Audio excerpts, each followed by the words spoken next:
Welcome to my new vlog channel.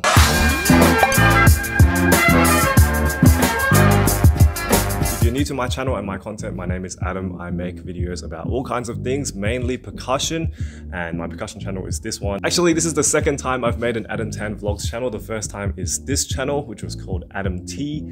That's my original vlog channel of about 10 years now, and I just decided that I needed to change that, and also it got demonetized. But that's okay because I kind of wanted to start something fresh anyway. I've been doing this for such a long time, and it's just nice to have like a blank channel. I just want to see how far I can take these videos. So if you want to join me on the journey, hit that red subscribe button below to keep up with my uploads. So in about 2 months, I'm actually heading to Korea and also the United States. I haven't traveled for like 3 years due to COVID. And like travel videos, I really miss making them. I used to make vlogs for every trip that I went on. Nowadays we make reels and TikToks, but still, like travel vlogs, there's just something about them that's really great. So I wanted to build a perfect vlogging setup. Now in the past I've had so many different camera setups, like look at all these.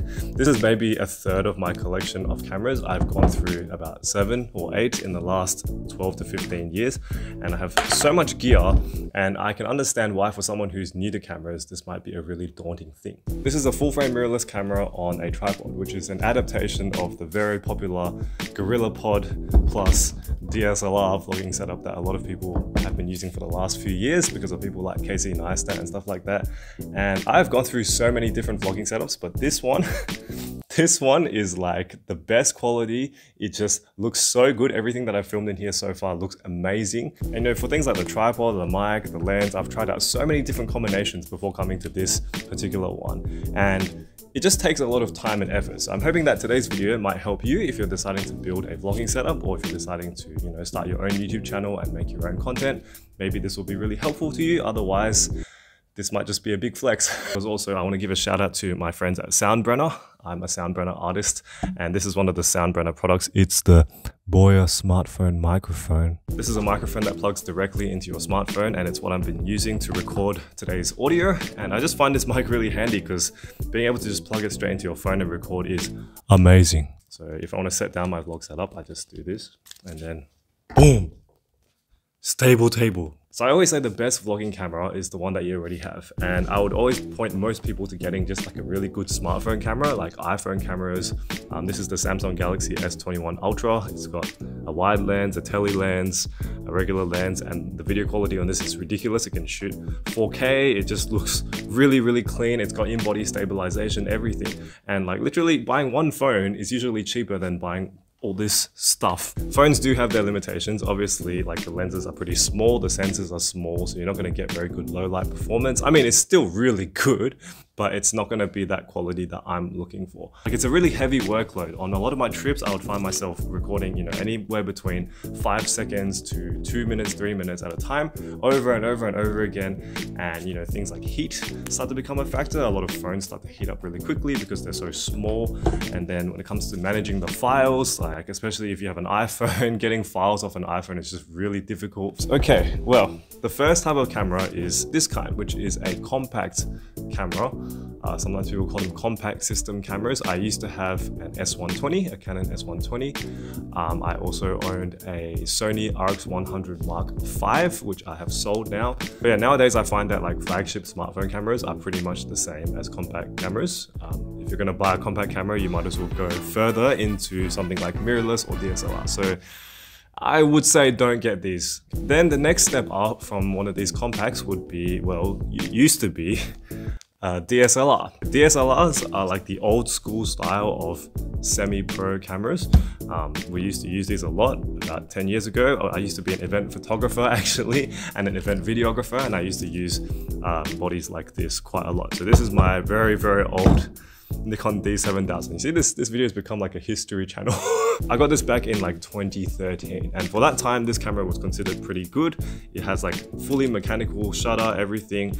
It's pretty tough. It's made of magnesium alloy. It's fully weather sealed, but it's terrible for video, absolutely terrible. 6 years later, I got this one, which is the Canon 6D. This is a 6D from 2013. I literally bought it from some guy's house, some dodgy apartment near university. This is, again, really good for photos. It's also full frame.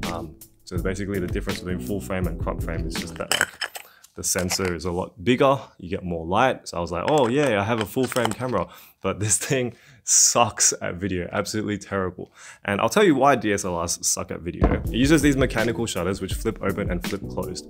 And that's great for photos, but when it comes to video, it has to keep that shutter open. And basically it's keeping that shutter open and it's using a digital method of recording what comes through that shutter. So it's a very labor intensive process and it makes the body heat up really fast. Which brings me to this, mirrorless. Mirrorless cameras are basically the bread and butter of all content creation now. People don't really use DSLRs anymore. Even for photography, like mirrorless is just so much more convenient. Mirrorless cameras are the same thing as DSLRs, like they look very similar, but they just don't have any mirrors, as the name suggests. You can see there's no mirror covering this compared to this, right? You see that mirror? And there is no mirror. So that basically means you don't have this massive mechanical thing that's going every time you take videos or take photos. But also it means when you're taking videos, it's just built different. It's just designed to have this sensor nice and open all the time without it overheating or anything. So you get much better battery life, you get much better image quality, and the cameras tend to be a lot smaller because there's less moving parts. I don't own any brand new cameras and I don't see why you need to, because cameras, they don't really age that fast compared to things like phones that age like, you know, every year a phone becomes obsolete. This GH4 is from 2014. That's 8 years of service from something that was made 8 years ago. So that's pretty good. Now you might be thinking, why wouldn't you use these GH4s on your trip, Adam? Since you've got two of them. I mean, I'm filming on one right now and I'm holding one here. Why don't I just use this for my trip? Why did I even bother upgrading? Well, firstly, look at this. This is a really small sensor. It's called a micro 4/3 sensor and it's fine for most purposes. Like right now you can see the footage looks okay because I've got good lighting. I mean, this is a controlled environment. But when you take something like this outside, I used to take this on trips with me actually. I brought it to New York once and I pretty much didn't use it at all. It's not very good because one, yes, the sensor. Number two, it doesn't have good autofocus. The autofocus is very jumpy and it doesn't really do a good job of recognizing faces quickly. 3, it has no image stabilization, so all the footage looked like this. So then I decided to upgrade to this, which is my Sony A7C, which is a really small mirrorless camera. And as you can see, it's actually smaller than my GH4, even though it's full frame. So remember how I said that's micro 4/3? This sensor is like almost twice the size of that one. And you get really nice blurry backgrounds because of it. You get really nice low light performance. This camera has incredible autofocus performance. It's like very, very fast. It's also got image stabilization inbuilt. So you get a much more steady shot, which is great for when I'm walking like this. And it also has really good battery life. From what I've found, the battery lasts usually about 2 hours as well, but it's more reliable. Like it's quite consistent. And for a full frame camera, that kind of battery life is really good. Also, this body is weather sealed, which means that it has like gaskets around the buttons and stuff. So if there's any sort of like rain, you'll be fine. I probably wouldn't take this into like super heavy rain like this one. Now they don't actually make the Sony A7C anymore, even though it only just came out last year because Sony had like a chip shortage or something. So a lot of their stuff like the PlayStation 5, there was like a big shortage for that. So instead I actually managed to get this A7C secondhand on Facebook Marketplace for about $1,600, which is about $600 or $700 below retail, and it's barely 1 year old. It's in as new condition. It's like such a steal. Also, it's in this really nice silver color, which I really like. So yeah, I like that it's really, really small because in a lot of the situations I'll be filming in, like crowded spaces, like markets, restaurants, attractions, stuff like that, they don't really appreciate you bringing like big cameras, or it's just really conspicuous. But this is just like really nice and small. And if I take it off this tripod, it's tiny. Look at that. It's literally smaller than my face. Okay, so that's the camera body. So pick whatever suits your situation. The second thing is the lens. Now, obviously, if you're picking a phone, you don't really need a lens. But what I would say for phone users is try to use the rear lenses rather than the front lens as much as you can. Obviously, rear camera is usually better. And try to use wider angle lenses, especially for vlogging. Now, if you can't get a wide enough shot on the rear or the front, you can get one of these, which is like a clip-on selfie lens. I've picked out here on my setup the Sony 20mm f1.8, which is an incredible prime lens. The build quality is just insane for this price. I got it on sale for about $1,300. This lens is brand new, really nice, smooth focus ring and aperture ring. I always look for an aperture ring on my lenses just because it just makes things so much easier when you're filming. So there's two schools of thought when it comes to vlogging lenses. I originally thought maybe I should get like a zoom lens, which is when you have multiple focal lengths in one. Like for example, 24 to 70. 24 to 70 is like a very common standard lens size for full frame. 24 is like the wide end, 70 is the tight end. Something like that. Usually it's like pretty good for full frame cameras in terms of versatility. You can zoom in, zoom out, but then it's really bulky. So yeah, I think this is like a really good range. And generally speaking, wider is better. Okay, so the camera and the lens are all set. So whether you're using a phone or you're using something like this, you now need to think about other accessories to make your vlogging better. But you could technically get away with just using the camera and the lens. Unfortunately, there's this thing called audio. So right now, like you can hear, I'm using the Soundbrenner microphone. If I use the on-camera microphone, you can hear it just sounds absolutely trash, right? It sounds so bad.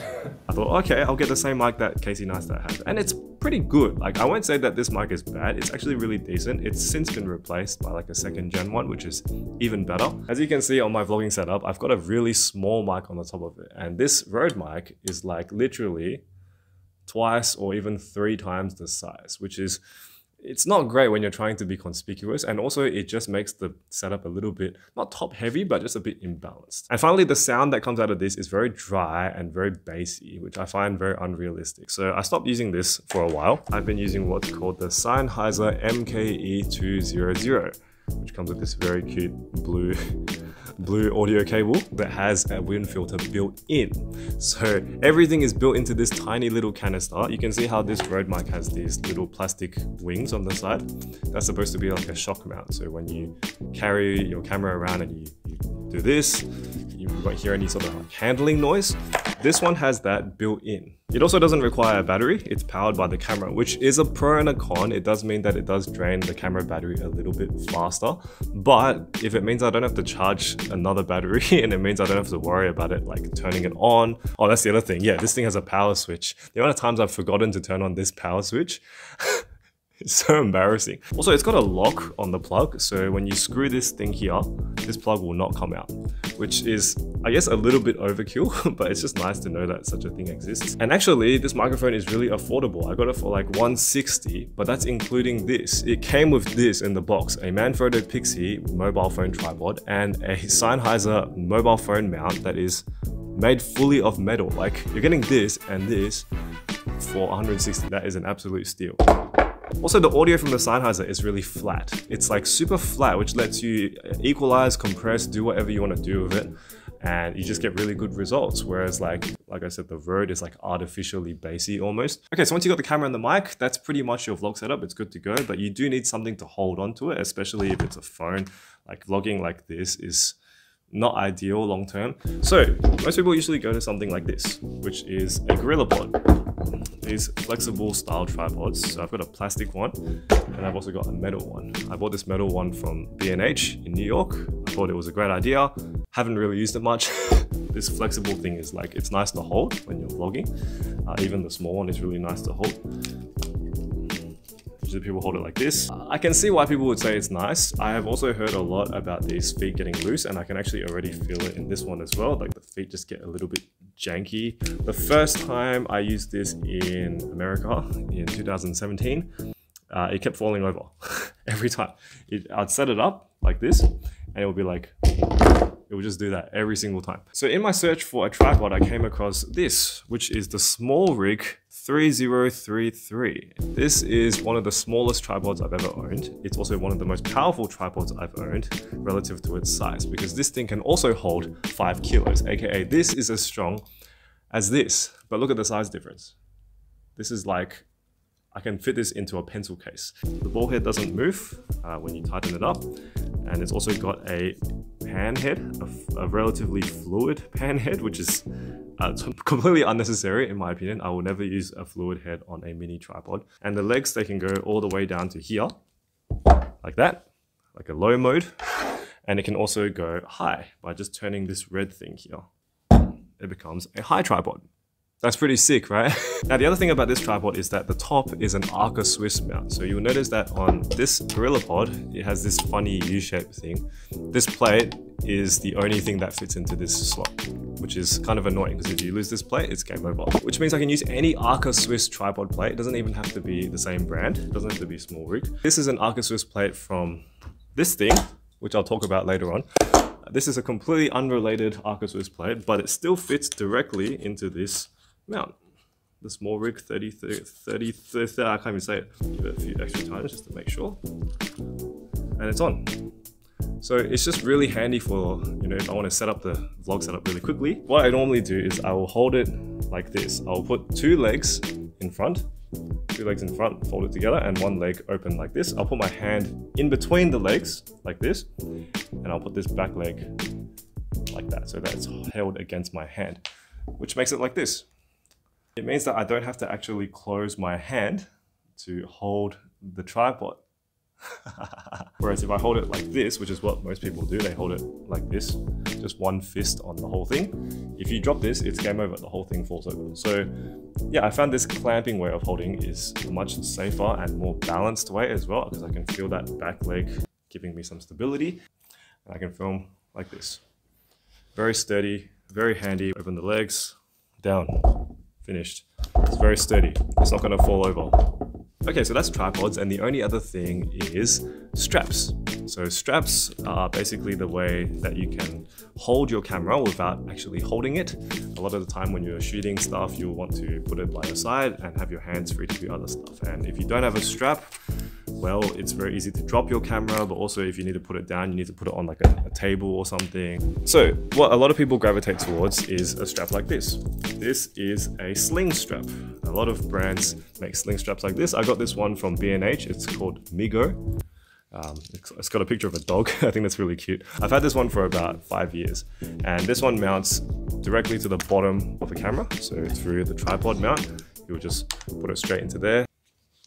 So this is okay for like photographers because it's pretty handy when they want to pick it up quickly. They just go like this, bang, and you can take a shot just like that. Unfortunately, this is terrible for vlogging because if you want to film yourself, you basically end up strangling yourself. Even when you have it hanging by your side, like here, it will be like dum dum dum dum. It bumps into like nearby objects. People can also just like yank it off you. And yeah, so especially for this trip, but also recently, I've decided to stop using this sling strap idea.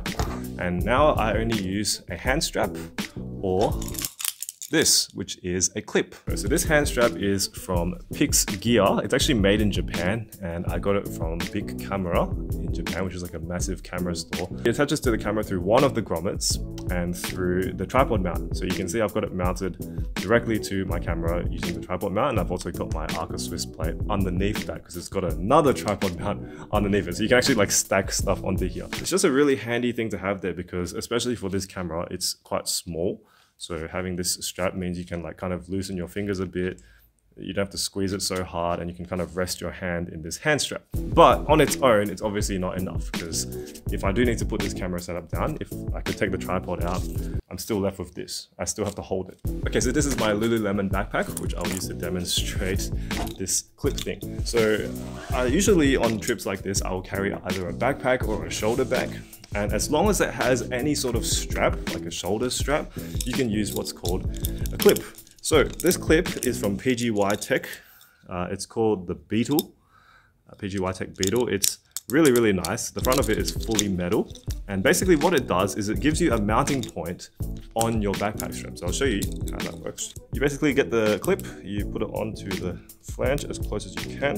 And you can see this, like this thing is like too wide for this strap. Like it can take straps that are much, much wider, but my backpack strap only goes up to here. So I'll put it on this attachment and then I'll basically get the clip and close it. Now, basically I'll get my camera, which has my plate. So this Arca Swiss plate that's on my camera is actually from this Beetle mount, and it fits perfectly into my tripod. This is the thing I'm most proud about. I'm so happy this works. Basically, you just slide this thing straight in like that. And even if I just do that, it's not going anywhere. It's already locked into place, but you can also lock it one extra way by just pushing this little thumb lock here, lock it in. It's basically stuck in there. So I can, jump up and down, and my camera is completely fixed. And what this means is I can walk around with my hands free, but my camera is also in easy reach. I don't need to reach into my bag and grab it. I don't need to dismount anything. To take it off, all I have to do is just unlock the button, push this, and then it comes off. And I'm ready to shoot. Mount, just straight in, lock, done, finished. Hands are free. And then if I want to mount it to my tripod, I just take the same plate. I haven't changed anything at all. I just take it straight from there into here and screw it back in. And there it is. It's attached. So yeah, it's just really nice being able to do this really quickly and really easily with the clip system. And it also is a lot easier on your shoulders because you're using a backpack where the weight is a bit more evenly distributed.